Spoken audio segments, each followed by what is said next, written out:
What's going on, everybody? Buenas tardes. I'm going to be teaching you guys how to get more reviews from your customers, how to get more 5-star reviews from your customers. This is going to be the official 5-star tutorial. You don't need anything else but this one.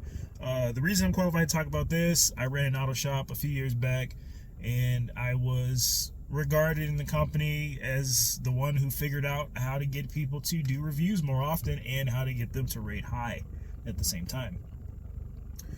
Now, I developed a system in order to get 5-star reviews. I'm going to give you the outline of it right now.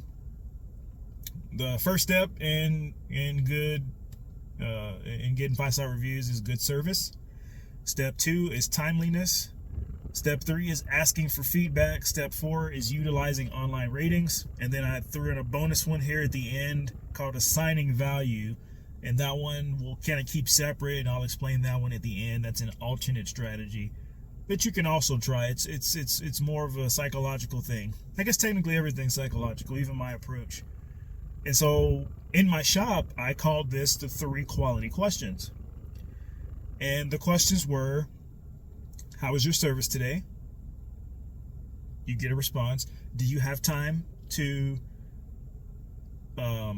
leave a review saying that your service was that?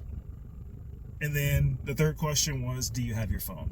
Okay, now I'm going to break down, as I mentioned, I have 3 quality questions, and I mentioned the 5, the pillars of it, so to speak. And that first one I mentioned was good service. Obviously, the key to earning a 5-star rating is the service has to be good. Now, I want to point something out to you. People nowadays will actually rate you very high. We're talking 4 or 5-star range if the service is simply good. Meaning that it doesn't even have to be out of your mind, free sample, hold the doors, all these kinds of things, like super above and beyond. Even though you can and should do that, and the reason that you should do a lot of that stuff is it helps build the culture within your company. If you have a brick and mortar, for example, if you have actual employees and things like that, it actually kind of helps build the culture of, like, what do we do all day? We just go above and beyond. We just make sure that everybody comes in and has a good experience. Okay. Now, this is going to vary depending on what industry you're in. I was in automotive, and so, one thing we do there is we hold the doors for the customers, things like that. We speak to them in plain terms that they can understand. We upsell in the way that we recommend the things that they need done, but anytime we recommend anything, we explain where that recommendation comes from. For example, if I tell someone their transmission, the fluid needs to be changed, fluid and filter needs to be changed in the transmission, then if my shop in particular, we just use the manufacturer's recommendations for something like that. We don't make our own recommendations. We never have, we never will. We have a system that we have the dealership data, and we just run with the dealership data. And then we bill sales that way. And then there's other little things like, an upgrade to wiper blades and stuff like that. But it's explained like, hey, this is a recommendation from my company, and this is a recommendation from the people that made your car. So so like I said, it's going to vary depending on what kind of business you're in, as to the exact details of how you can build trust with their customers, because you want them to actually purchase things because you've explained to them the value in making the purchase, and not just a mind I don't know what YouTube, if I can say mind fuck, but a mind fuck, if you will, mental gymnastics to get them to buy something. The second pillar of that is timeliness. People don't like waiting. There's some businesses I interact with as a customer here in Colorado, and I've been leaving some bad reviews myself lately, and I'm not really that much of a review leaver. I'm not that much of a person that really wants to spend time doing that. But there's times where I see a business and how it runs, and I think like, man, I would never get away with this. I would never get away with this in the shop world. My customers would eat me alive if I had them waiting this long, type of thing. And I get it, patience and all that stuff, but patience really only goes so far. It's like, at the end of the day, you guys are supposed to be providing some kind of product or service, and all that's happened so far is I've been standing here. So you have to make sure that you don't have people standing there, because that's what they're thinking about. They're like, okay, you got stuff going on. You gotta, and this is a big thing I see with other companies too, is you don't tell your customers when there's issues. You're not open. You don't communicate with them. You gotta get on that basis with them, where it's like, hey, Miss Johnson, you just got here a couple minutes ago. We just realized that there's something going on with this. We'd love to get this done for you. I know you're busy though, so here's what I recommend you do. Go ahead, go about your day. If you have time later, come back, or if you want to do it this way, and we'll give you a little, like, whatever you got to do, but you got to be on that basis with them, and you have to speak to them that way. Otherwise, they're not going to respect you. They're going to assume that you're trying to mansplain, especially when dealing with women in the automotive industry.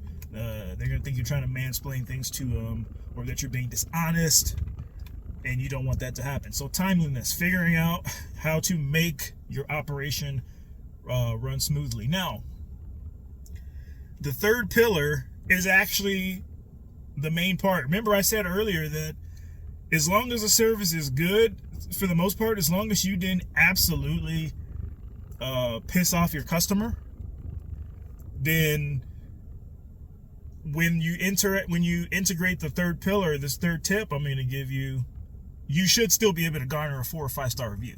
Okay, the third pillar is asking for feedback. Okay, and I'm going to go ahead and introduce the fourth one as well, because they go hand in hand, and utilizing the online ratings. Now, I use Google because I think that's probably the main one people use. Yelp is probably also popular. Facebook has a rating system for businesses as well. Now, a lot of people just Google things, and then the reviews pop up as soon as the business pops up, and so that's why I like to focus on Google ahead of the other two. So we use the 3 quality questions. Right, a customer comes in. Let's say we're doing an oil change. We do the oil change. It takes 15 minutes. When the customer got there, we're opening doors for them. We're explaining everything. And one thing I love to do, if it's a repeat customer, is kind of show them like, hey, last time we did this for you. We changed an air filter or something. We changed his air filter. I like to grab that air filter. I like to take it out again and say, hey, look, this is still looking real good.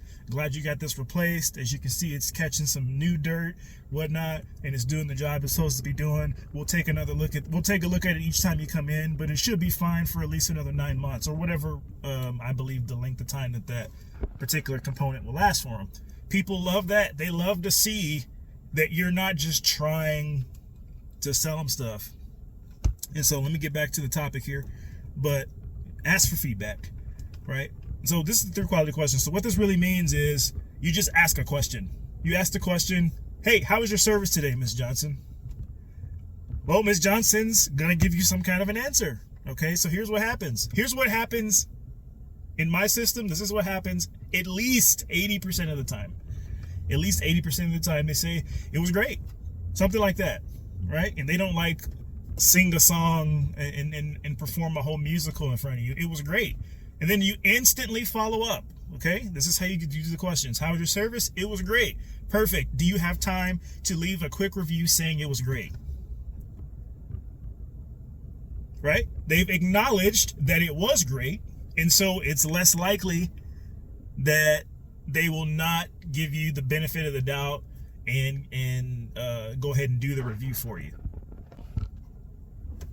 And like butter, you go right into, you go in for the kill. You go in for the last part of the 3 quality questions, and that's, do you have your phone on you? Now, here's what happens when you ask that question. Guess what happens? They pull their phone out. Okay? They pull their phone out. What happens when they pull their phone out? You come up to them side by side and you say, go to Google and type in, Bob's Cheeseburgers or whatever your business name is. Okay, you got to get one-on-one with the customers. Don't be afraid to be one-on-one with your customers. That's what makes them feel important. Okay, so they pull up, right? As soon as you type the restaurant in, Bob's Cheeseburgers pops up, and then what do you got? 4 tabs. So, oh yeah, if you just hit reviews, and then you can pick your star rating based on how you thought the service was, and then you can leave an optional comment. That's what I say. And guess what happens? Guess what happened, I should say. They leave a review, at least I've never seen it less than 80% of the time. So if I have 100 customers in a day, or if you have 100 customers in a day, I believe my system will give you 80 reviews that are 5-star, maybe 4. Now, how many 4 stars have I seen? I think I've seen one 4-star review, and they do this right in front of you, right? I've had, I do my 3 quality questions. They pick their stars. I've never had anybody pick 3, 2, or 1 right there. Never seen it. Never seen it. Okay. Now you know what the 3 quality questions are. How was the service today? Do you have time to tell Google that the service was good? And then, do you have your phone on you? You follow that process, you will get reviews. A lot of my employees back in the day did not believe that it worked that way.